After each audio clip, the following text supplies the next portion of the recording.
The Atlanta Braves take down the Boston Red Sox 5-0, and it feels good. Let's talk about it. This is the Braves Postcast, your instant game reaction for the Atlanta Braves. Part of the Locked On Podcast Network, your team every day. Yes, welcome on into the Braves Postcast, part of Locked On Sports Atlanta, where we cover your Atlanta sports teams each and every day. I'm your host, Lindsay Crosby, author of the Braves Today newsletter over at bravestoday.com for a special solo edition of the Postcast after Atlanta's 5-0 victory over the Boston Red Sox. Jake Mastriani's at I think he's at a baseball tournament with his kids, so not here today, may not be back tomorrow, we'll see. But we have a lot to talk about, right? Atlanta Braves win this one 5-0 over Boston. And it's really funny because the structure of this show, right? The way that Locked On wants us to do this with the graphics that we don't use and everything is talking about the player of the game. It's pretty obvious. The turning point of this game, and then what you'll be talking about tomorrow. And this game was never really in doubt.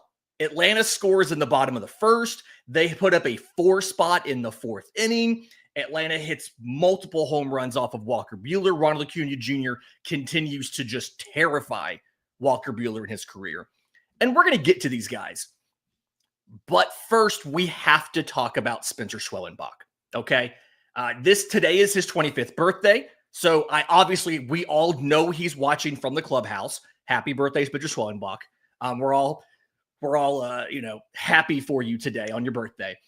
But he was absurdly dominant in a way that we rarely see in Major League Baseball. Now, let me tell you what I meant. So, couple things he did today. First, 6 1/3 innings, 5 hits, no runs, no walks, 11 strikeouts. Okay? So, the outing in and of itself is fantastic. And one of the big observations here is you'll remember he had a couple starts where the strikeouts were down. He was doing the Max Fried thing of just going for soft contact, getting out of innings quickly, being able to go deeper into games. And this is the flip side of this, right? Where he's getting tons of strikeouts and he can't quite go as deep, right? He throws 99 pitches, really nice ratio of balls to strikes. He has 69 strikes. So he's not able to go as deep, right? We've seen him go 7-8 before. But when he's sitting there and getting the swings and misses, inherently those at-bats usually take more pitches than when you are getting weak contact on the second pitch of the game. But he has another start here with no walks and 10 or more strikeouts. It's a great stat, and I've got it here. Shout out to Kevin Neely on X. Spencer Schwellenbach's the 16th pitcher in Major League Baseball history to record 11 or more strikeouts with no walks in consecutive starts. 16 times in baseball this has ever happened, and it happened today. If I'm checking everything right, the last time it happened in the majors was Zach Gallen in 2023. And so, fun fact though, Chris Sale has also done this. Back in 2019 with Boston, he did this. Only 2 pitchers in MLB history have done it 3 times, right? Clayton Kershaw and Chris Archer both did it 3 consecutive times in 2015. We'll see what happens next week when Schwellenbach goes again. Shout out to Jacob French in the YouTube chat here. This is the Spencer Strider approach. Yes, where I've got really good swing and miss stuff, and I'm going to throw it in the zone. And if you can hit it, more power to you. But if you can't, you're going to strike out. And that's what he did. And one of the things that helped with not letting guys hit it and getting the strikeouts is he averaged a career high 98.1 miles an hour on his fastball. This is a full 1.3 mile an hour harder than his season average. And he had multiple pitches today that broke the 100 mile an hour mark. And I will admit on the right after we just had to deal with AJ Smith-Shawver, who set a new single game high in average fastball velocity in 3 consecutive starts. And then in that third start, tore his UCL. I'm cringing a little bit at seeing this velocity, but I do think, and somebody here in the chat had this as well, maybe it was Protect PR. Schwellenbach does have a really good frame, and it does not look like he's having to, it's not a high effort delivery to get to this 100 miles an hour. So this is I feel like one of the better outings we've seen from Schwellenbach in a while, from a perspective of just absolute dominance, right? 6 hard hit balls. Again, he only gives up 5 total hits, no walks, 11 strikeouts, doesn't even break 100 innings or 100 pitches. And I'm starting to wonder, Atlanta, no matter what, Atlanta's going to have at least one player in the All-Star game. But it's entirely possible that they could get both Spencer Schwellenbach and Chris Sale. It feels like both of those guys could make the All-Star game in the National League. But just pure dominance. Again, on his 25th birthday, I can't think of very many outings I've seen from Schwellenbach this year where he has been as clean and as good as this. He never really once looked like he was in trouble, right? Boston ended up in this game only having 2 at-bats with a runner in scoring position. I mean, just absolute dominance from Atlanta. Obviously, after that, Deisabel Hernandez comes out, finishes up that inning. I think there was a runner on first when he comes out.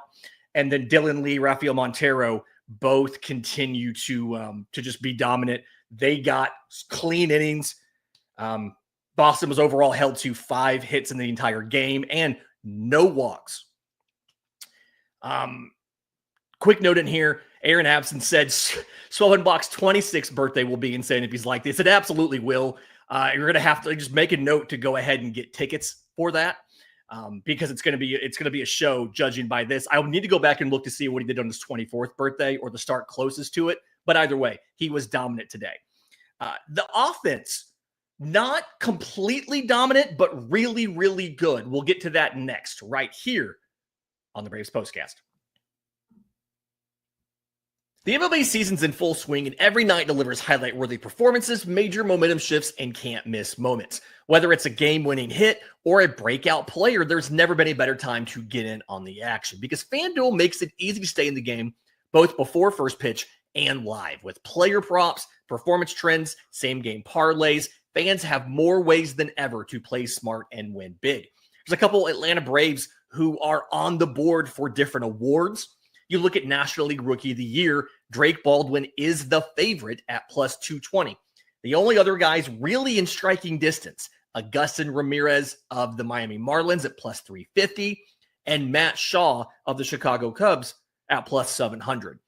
There is not currently anybody on the board for Comeback Player of the Year, but you've got to feel like Ronald Acuna Jr. has a really good shot at it. And then when you look at Cy Young, in the top 5 of Cy Young voting, Chris Sale. Paul Skeens is the favorite, Yoshinobu Yamamoto of the Dodgers, Zach Wheeler, Hunter Green, and then Sale tied with Logan Webb. Also, the way the season has gone for the Braves, they've had to face those other guys that we already named this season. So if you're new to FanDuel, it's the perfect time to sign up. Head to FanDuel.com, place your first $5 bet. If it wins, you'll get $200 in bonus bets. Make every moment more with FanDuel, the official sports betting partner of Major League Baseball. Welcome back to the Braves Postcast. Lindsay Crosby, a special solo edition here. Shout out to everybody in the YouTube chat. Appreciate the questions and the comments. We're going to get to some of those questions a little bit later in here. I do want to talk about the offense, though, because, quick update. Aaron Abson in the chat said the closest outing for Spencer Schwellenbach to his birthday last year, 5 innings pitched, 5 strikeouts, 3 runs. So he definitely beat that today. And at this pace, 28th birthday is the no-hitter, maybe. 30th birthday might be the perfect game. We'll see what happens. Braves finished this game with 11 hits. Matt Olson, Alex Verdugo, both double. Austin Riley homers in the 4th inning, part of that 4-run fourth. so does Ronald Acuna Jr. Ronald Acuna Jr.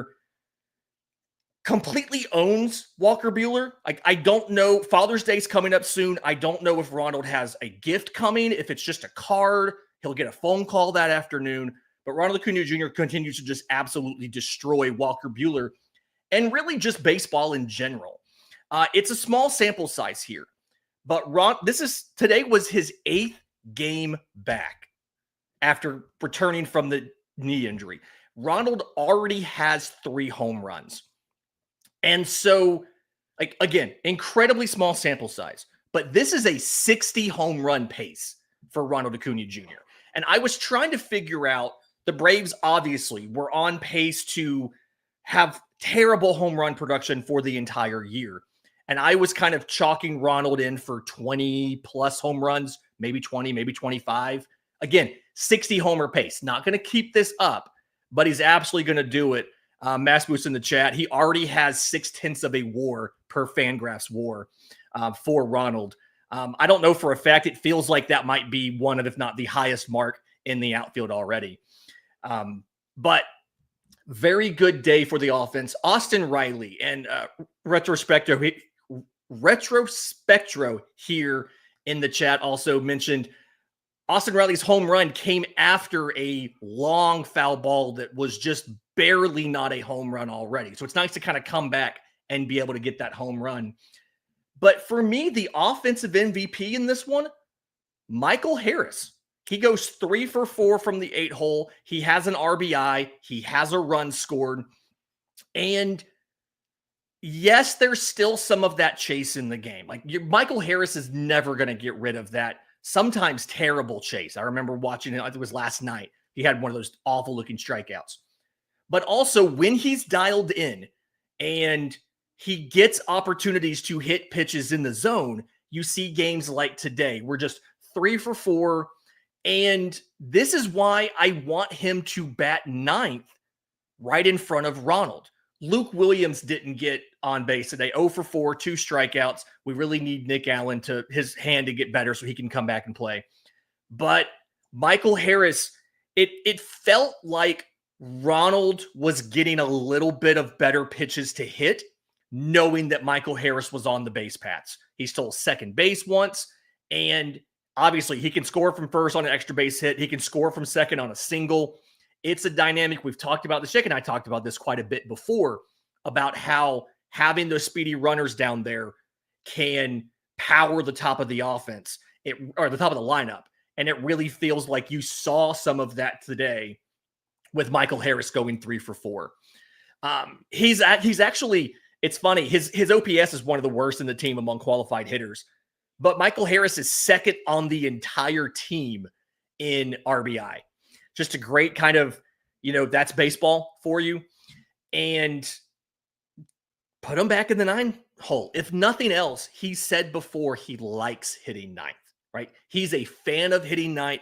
I remember when they first moved him out of it. I remember writing the story back when I worked for Sports Illustrated, writing about how he said, like, the 9-hole will always be my love. I'm trying to remember that exact quote.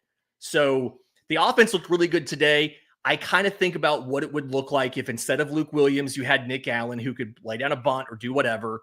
But again, you have getting Michael Harris in the 9-hole would be awesome. And then another great stat here in the chat. He's first on the team in RBI save. Michael Harris continues to just make fantastic defensive plays. We saw it again today, catch at the wall, making sliding catches. And the only reason why his value on the season, for the entire season, has still been positive is because he's been so good defensively. Special shout out to Austin Riley.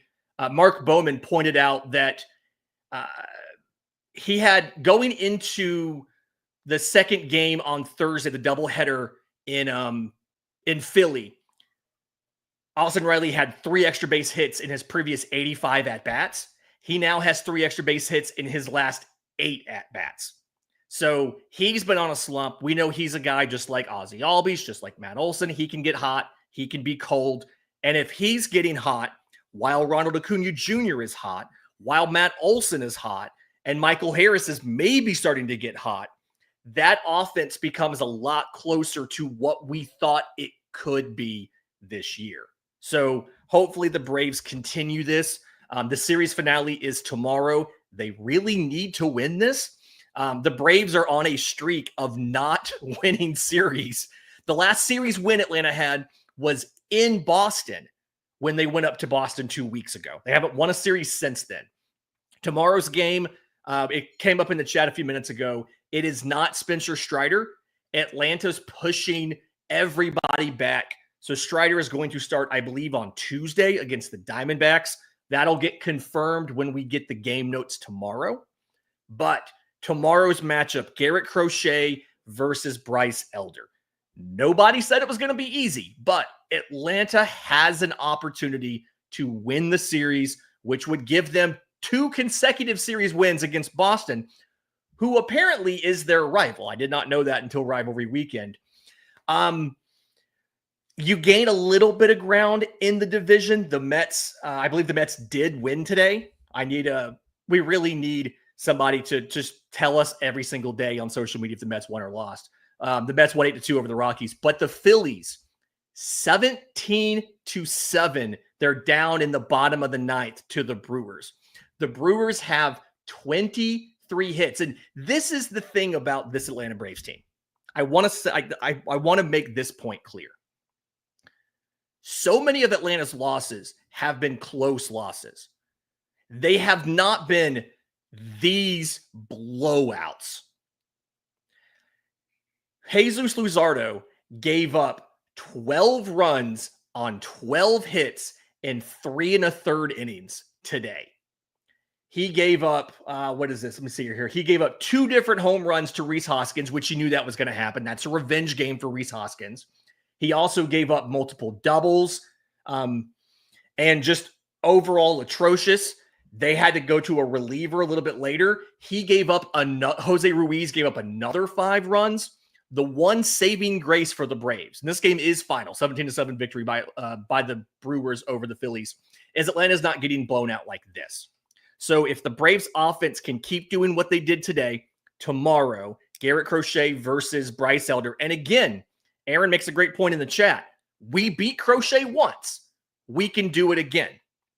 We will be back with another postcast tomorrow to recap what is going to be a series victory. We are manifesting this. But in the meantime, again, Atlanta 5-0 victors over the Boston Red Sox. Do us a favor. If you're listening to this on audio, leave a 5-star review with some kind words, Apple, Spotify, YouTube Music. If you're watching on YouTube, subscribe to both Locked On Braves and Locked On Sports Atlanta. Hit the notification bell so you know when we go live to talk about these victories by the Braves. Again, we're manifesting a series win tomorrow, Garrett Crochet versus Bryce Elder. I'm Lindsay Crosby. This has been the Braves Postcast.